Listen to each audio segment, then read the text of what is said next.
Barack Obama said that aliens are real. Have you seen any evidence of non-human visitors to Earth? Well, he gave classified information. He's not supposed to be doing that. I may get him out of trouble by declassifying. We know illegal. First of all, here's my point. Why didn't it happen already? Okay? Trump then posted, based on the tremendous interest shown, I will be directing the Secretary of War and other relevant government agencies, departments, to begin the process of identifying and releasing government files related to alien and extraterrestrial life, unidentified aerial phenomena, and unidentified flying objects. Let's bring in the former director of the Pentagon's Advanced Aerospace Threat Identification Program, Lou Elizondo. Lou, good to see you, brother. Always good to see you. Thanks for having me, Chris. Now, I know I'm supposed to say, great, because we're going to get more transparency. Why didn't they do this already? Well, that's a great question. First of all, it's a bit of a Pandora's box. We have known as a nation for over 80 years, 8 decades, that there are things flying in our controlled U.S. airspace, frankly, that we don't know what they are. Now, let me caveat this for a moment. Everything technically is a UAP or a UFO until it becomes identified, right? We call these TNO, temporary non-attributable objects, just like we saw with the Chinese spy balloon, we see with drone incursions quite routinely.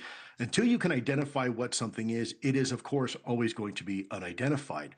The problem is that we've also been dealing with some fairly sophisticated advanced technologies that does not appear superficially anyways to be our own technology and probably not foreign adversarial technology. So then the real question has to be asked, okay, if it's not ours and it's not theirs, then whose is it and what are we doing about it?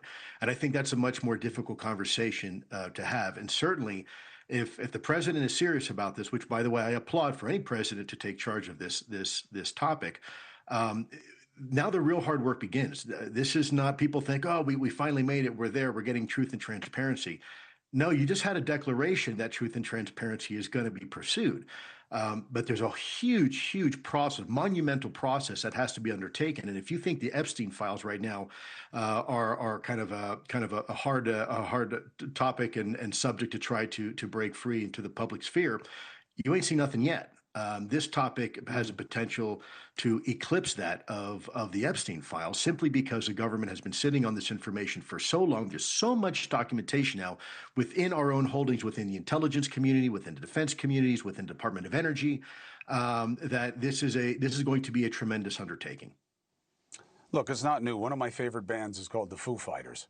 And that's from World War II time. Nighttime pilots had unidentified things that everybody, different ones kept seeing. And they called them Foo Fighters based on some cartoon at the time. So it's not new. And we just dealt with it, Lou, in a very different context than the if it's not ours and it's not theirs, who's it? They shut that airspace down over El Paso. And you and I know why. The cartels have drone technology. They've been working with China. And they are able to do things that we don't know how to counter. And it spooked us.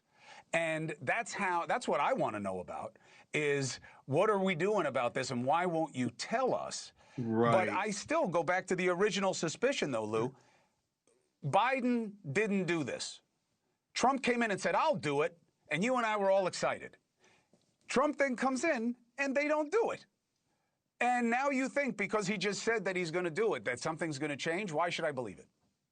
Well, I think, actions speak louder than words. I think if we start to see, for example, a bureaucracy that's beginning to align in this direction, for example, the establishment of an executive order from President Trump that says clearly and definitively, you will, by law, declassify XYZ.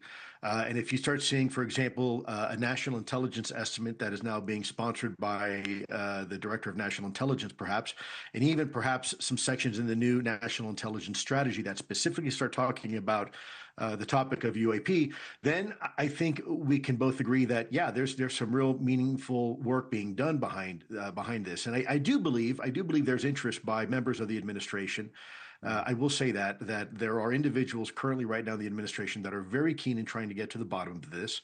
There are, if you have private talks with people in Congress, a lot of these people will tell you themselves that they have witnessed extraordinary things that they cannot explain. Now, let me caveat, that doesn't necessarily mean that each one of those is a UAP, But when you start to put the information together, me as a former investigator, when you start putting these data points together, you begin to realize you start seeing a pattern, and that's really where the value comes in all this. When you get a clear picture of what you're seeing, and you can then make the determination again that it is not ours and not foreign adversarial. Now, you bring up a great point, Chris, about drones. We saw with the New Jersey drone flap, right? The same issue. And by the way, in Colorado in 2019 and Nebraska, we had a similar event occur over the course of several weeks where law enforcement was involved.